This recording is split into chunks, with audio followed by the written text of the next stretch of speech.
Jadi yang diminta oleh Bapak kita kemarin kan cara Tuhan mengurus roh kita. Ada setengah jam lagi. Jadi waktu itu Nabi berkata, kata-kata Nabi itu tertulis dalam surat Ali Imran ayat 31, Pak.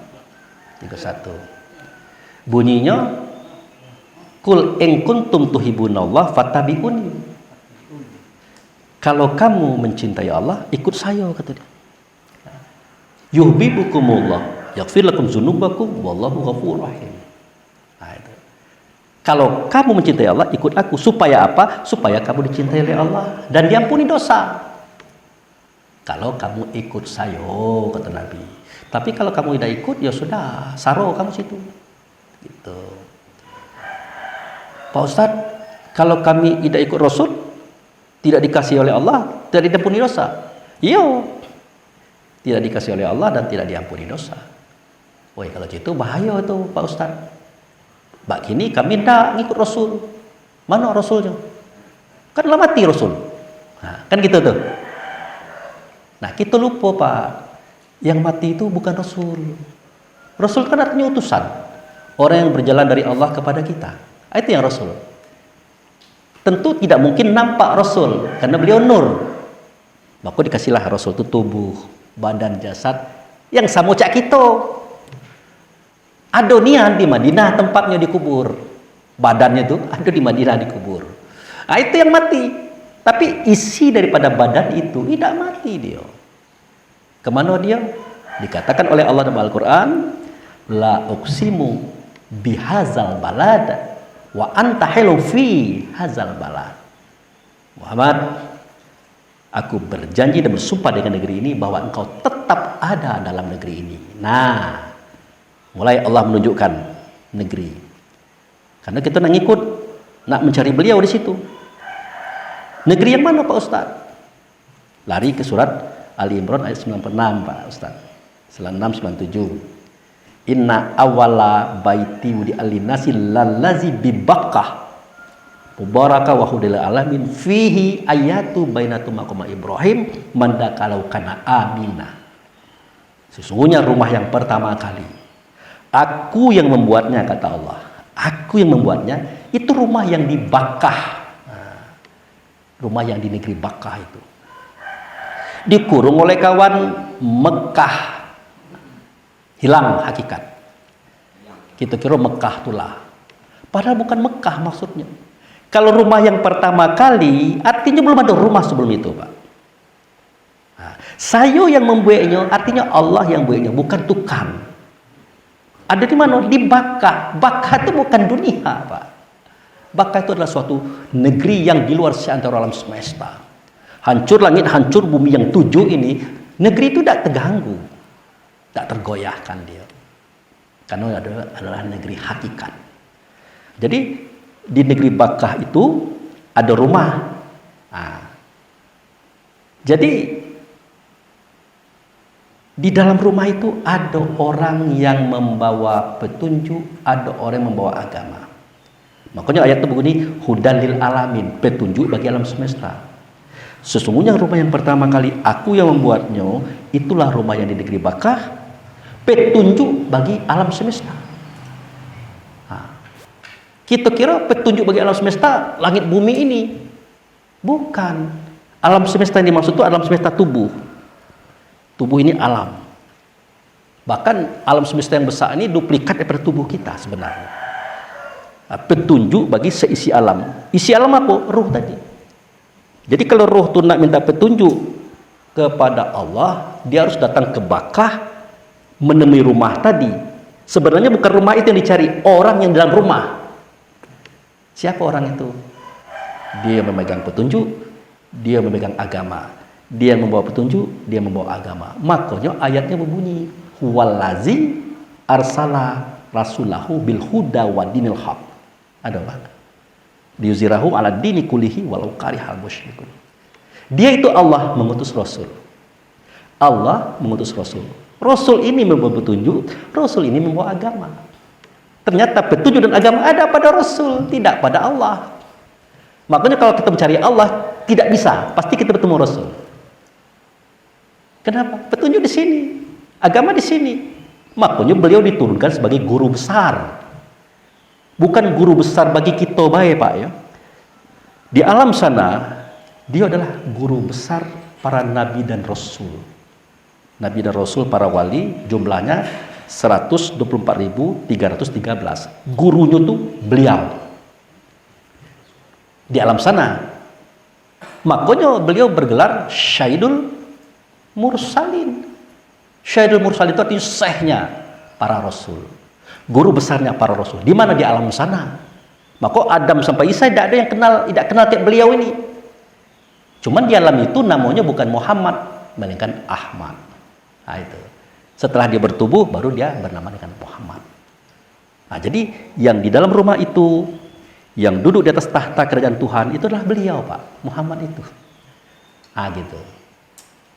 Fihi ayatu bainatu maqama Ibrahim mendakalau kana amin. Di dalam itu terdapat ayat. Nah, itu. Kita kira ayat tulisan. Sedangkan Nabi mengatakan kata itu, kitab belum ada, Quran belum ada, ayat apa lagi? Nah, ayat itu menunjukkan kepada ruh tadi. Jadi seketika Nabi berkata kitab, ditanya oleh sahabat, apa itu kitab? Quran. Lalu ditanya sahabat, apa itu Quran? Dijawab oleh Nabi, bal huwa ayatu bainatu fisudur. Ah, itu. Ayatu bainatu fisudur. Kitab itu Quran, Quran itu ayat dalam dada kamu. Itu Al-Ankabut ayat 49. Nanti Bapak lihat di situ. Ternyata maksudnya di dalam rumah itu ada ayat tuh, di dalam rumah itu ada ruh. Satu di antaranya tempat tegak Ibrahim. Nah, Ibrahim ada di situ. Terdahulu dia di situ. Siapa Ibrahim? Ibrahim itu letaknya di depan kita. Namanya imam. Kita siapa? Kita makmum. Makanya diterangkan dalam Al-Baqarah ayat 124-25, wa izibtala Ibrahim rabbuhu bi kalimati fa atamahunna qala inni ja'iluka imam malin nas. Jadi cerita gaib ini bukan tidak berdasar, ada dasarnya. Nah, seketika Ibrahim diuji dengan beberapa kalimat oleh Allah, waktu itu dia sukses, maka Allah angkat dia sebagai imam bagi semua. Bukan imam zaman dia, imam bagi semua. Nah, kalau semua artinya hanya berlaku di alam itu. Jadi segala kita itu ada di belakangnya, dia di depan. Yang di depan, yang dihadapi Ibrahim, yang dihadapi oleh kita siapa? Hadapan itu kan bahasa kita, Pak. Kalau bahasa Arab, kiblat. Yang dihadapi itu tadi. Yang megang petunjuk, megang agama. Beliau adalah Ahmad. Nanti dia bernama Muhammad. Dia itulah wujud serta Allah. Dia itulah wasilah. Nah, jadi wujud serta Allah atau wasilah itu perantara, Pak. Kalau kita nak bertemu Allah, pasti yang tercogok dia. Sama ini, saya mau bertemu Pak Apriandi. Mana itu Pak Apriandi? Pak Apriandi itu ruhnya. Kalau nak bertemu Pak Apriandi, cari wujud serta Pak Apriandi. Ikut tubuh beliau. Kalau tubuh beliau tidak ada lagi, tidak bisa saya cari dia. Kalau Ahmad tidak ada lagi, Muhammad tidak ada lagi, tidak akan bertemu kita dengan Allah. Makanya beliau itu adalah wasilah. Makanya dikatakan waktu sudah azan ada doa kan, Allahumma rabbah hazid da'wati tammah was sholatil qaimah ati Muhammadani wasilah wal fadilah. Ya Allah, yang memiliki seruan sempurna, salat yang akan didirikan, hadirkan di engkau Muhammad. Nah, itu dia. Sebagai wasilah, sebagai penantara antara kami dengan engkau ya Allah. Itu ketentuan Allah dan Rasul. Dibantah oleh kawan saya, sanak saya, Pak Abu jangan macam-macam. Kita kalau berdoa kepada Allah itu langsung, tidak pakai wasilah. Saya kata, cak mana Bapak ini? Allah baik tidak pernah langsung ke kita, pasti pakai wasilah kan? Nah misalnya Pak Priandi, pernah tak Pak Priandi didatangi Allah ngajar ngaji? Tidak pernah kan? Bapak-bapak kan bisa makan minum karena rezeki kan? Apakah Allah ngantar duit? Kok duit nah juta-juta? Kan tidak. Pasti pakai perantara semua itu. Lalu kenapa kita tidak pakai perantara? Kan lucu. Makanya dalam surah Al-Maidah ayat 35 dijelaskan, ya ayyuhallazina amanu taqullah wabtagu ilahi wasilah wajahadu fisabilihi la'allakum tuflihun. Hai orang beriman, bertakwalah kamu, seriuslah kamu beribadah, cari oleh kamu perantara untuk kamu menuju Allah. Nah, berjuanglah kamu mencari dia. Kalau kamu bertemu dengan dia, pasti kamu menang. Nah, kan ketemu kita ceritanya sekarang. Nah, tinggal prakteknya. Nah, itulah kisahnya Bapak.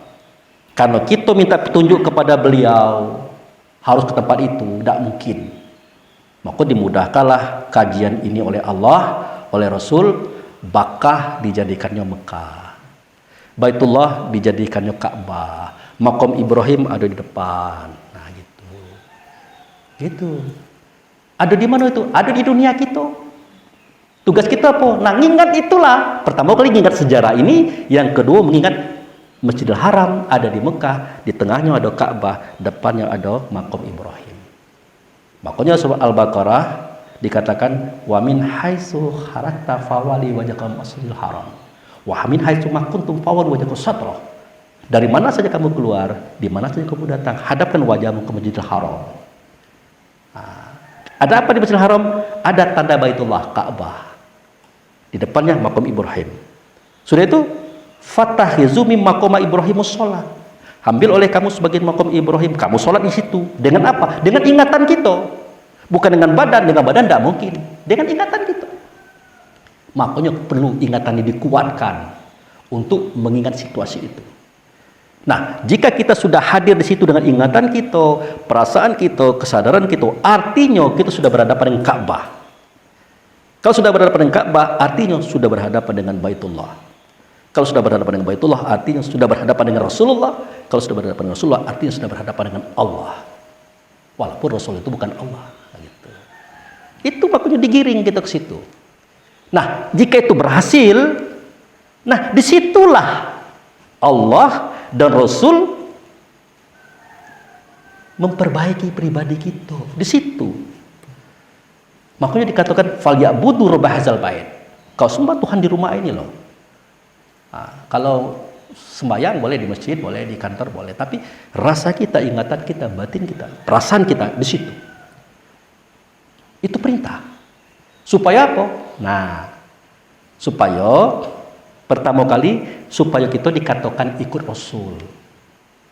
Nah, kita dikatakan ikut Rasul itu melaksanakan praktek itu, Pak. Maka dikatakan wa kadzalika ja'alnakum ummatan wasata litakunu alaikum syahida wa yakun rasul alaikum syahida wa ma ja'alna qiblatan allati kunta 'alaiha illa lama ma yatabi rasul mimma yanqalib ala aqibai. Nah, itu. Sebegitu aku jadikan kamu umat pertengahan. Kamu itu ruh maksudnya. Pertengahan antara kita dengan Rasul di tempat itu. Supaya apa? Supaya kami tahu siapa yang ikut Rasul, siapa yang berpaling. Jadi yang cak itu tuh mengikut Rasul, cak itu caranya. Nah disitulah nanti wa nazza'na ma fi sudurihim min ghillin tajri min tahtil anhar. Di tempat yang mengalir air di bawahnya, kalau di situ kan Al-Kausar, kalau di tempat kita tadi Zam-Zam. Di tempat yang mengalir air di bawahnya, disitulah aku cabut penyakit hati mereka. Yang pengiri, yang pendengki dicabut.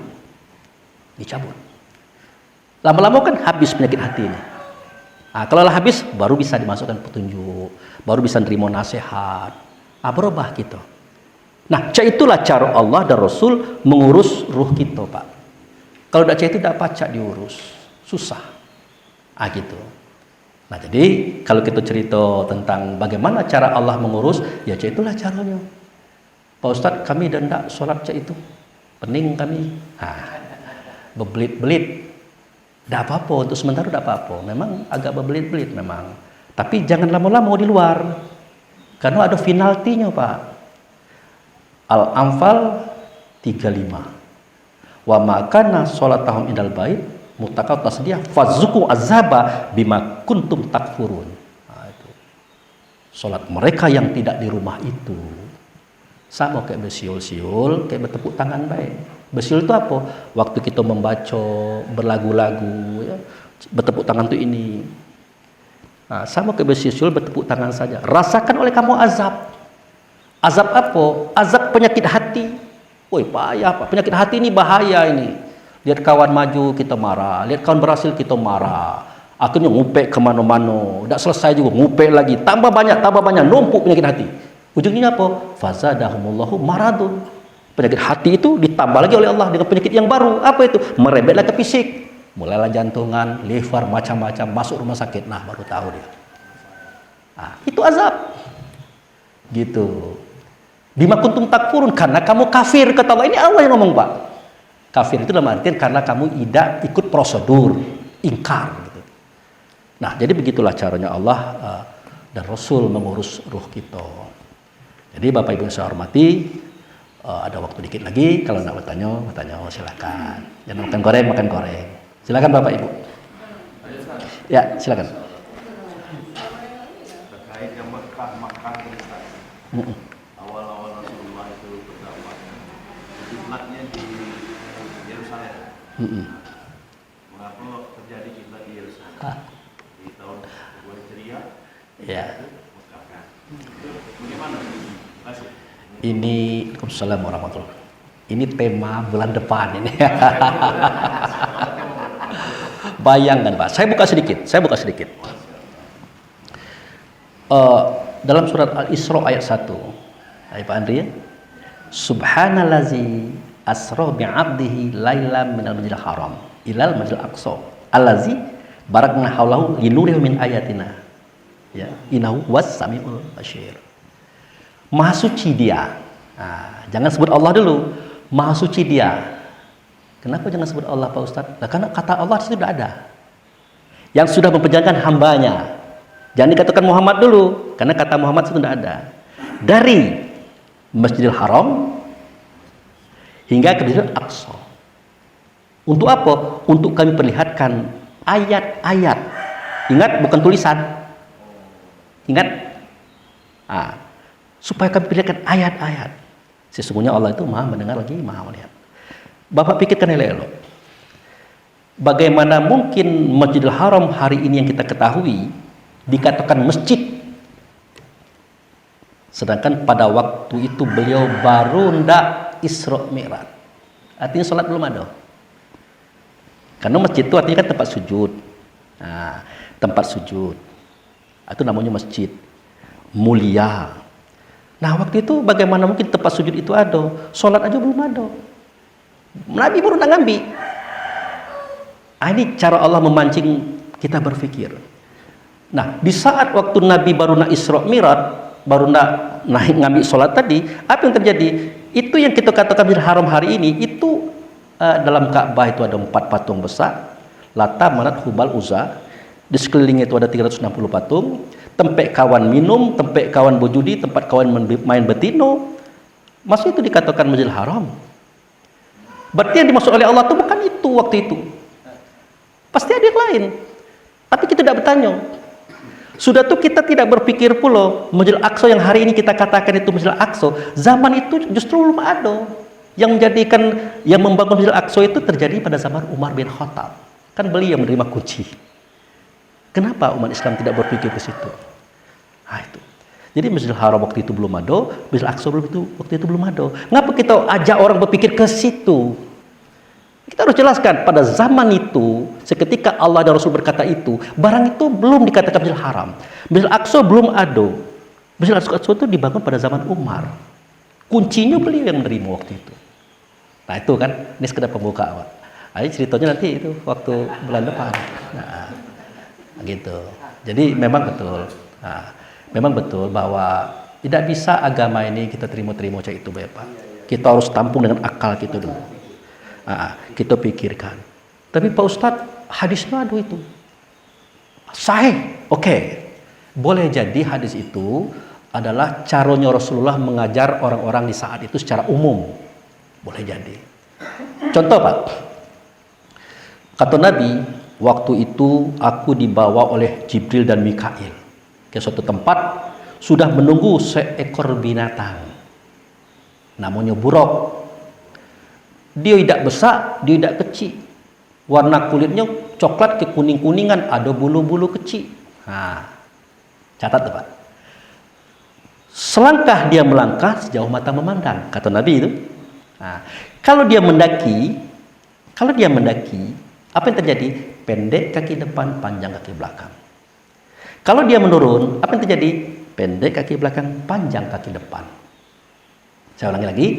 Kalau dia mendaki, panjang kaki belakang, pendek kaki depan. Kalau dia mendaki. Kalau dia menurun, panjang kaki depan, pendek kaki belakang. Kan tinggi kajian itu. Rupanya maksudnya adalah yang dikatakan buruk, warnanya coklat ke kuning-kuningan, ada bulu-bulu kecil, itu badan kita, Pak. Badan kita ini.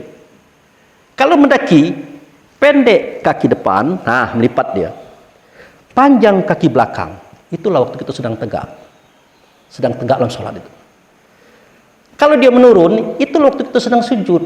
Panjang kaki depan, pendek kaki belakang. Tinggi bahasa beliau. Nah, yang lebih lucu lagi, kita dinyek oleh Allah itu per detik. At-ta'murunan nasa bil birri wa tansawna anfusakum wa antum tatluna kitab afala ta'qilun. Ada, Pak? Adakah patut manusiamu kamu ajak berbuat baik? Kamu ajak sembahyang, kamu ajak tegak, iktidal, sujud ruku. Kamu lupa diri. Kamu pergi ke Pulau Bayi mancing, kamu pergi ngijukan lotek. Sedangkan mulutmu itu membaca kitab, bahkan bacaanmu sangat mempengaruhi orang, dan bahkan ada yang menangis di belakang itu. Berpikir dah kamu tuh ada apa dengan kalian ini? Nah, itulah. Sampai itu Allah guyoni gitu, Pak. Alangkah parahnya kalian ini. Kamu ajak manusiamu berbuat baik, kamu lupa diri, kamu kemana-mana mulutmu ngomong kitab. Orang lah terkicu kan lo. Aduh. Tapi ini kan kaji, Pak ya. Kaji ya. Bukan menyalahkan, tidak kaji. Itulah kondisi kita sekarang. Ya. Jadi itulah guna kita mengadakan kajian hakikat itu menunjukkan. Jadi kajian-kajian yang lain bagaimana Pak Ustadz? Benar, sesuai dengan kapasitas dan kelas. Nah, kalau saya karena memang spesial memang ilmu hakikat, saya sadari bahwa ini adalah berat, tapi harus saya sampaikan, Pak. Setidak-tidaknya menggetarkan. Oh iya juga, dah. Kali itu Masjidil Haram, waktu itu belum jadi masjid, belum ada tempat sujud. Nah itu. Jadi begitu ya, Pak ya, untuk sementara. Jadi saya janjikan, Pak. Jadi cara mengurus ruh seperti itulah ceritanya. Allah mengurus ruh, Rasul mengurus ruh, ditempatkan. Nah, di situ nanti wa naza'na ma fi sudurihim. Kami cabut penyakit hati dalam dada mereka. Kalau sudah tercabut, berkurang penyakit hati, biasanya kita baik, benar. Dinasihati orang enggak. Kalau kemarin orang nasihati kita marah, kita tersinggung. Kalau besok enggak lagi. Oke, Bapak Ibu yang saya hormati, waktu juga yang membatasi kita. Hari lah jam 6, maka pengajian ini saya tutup. Kepada bapak-bapak yang belum sempat bertanya, saya minta maaf. Mudah-mudahan kita nanti bertemu lagi, kita bertanya, kita akan jawab. Jadi saya janji, Pak ya, mudah-mudahan kita dipertemukan oleh Allah. Kita cerita tentang mana itu Masjidil Haram, mana itu Masjidil Aqsa pada zaman itu. Jangan zaman kini. Kalau zaman kini jelas Masjidil Haram di situ, Masjidil Aqsa di situ. Nah, gitu. Demikian, terima kasih. Assalamualaikum warahmatullahi wabarakatuh. Waalaikumsalam.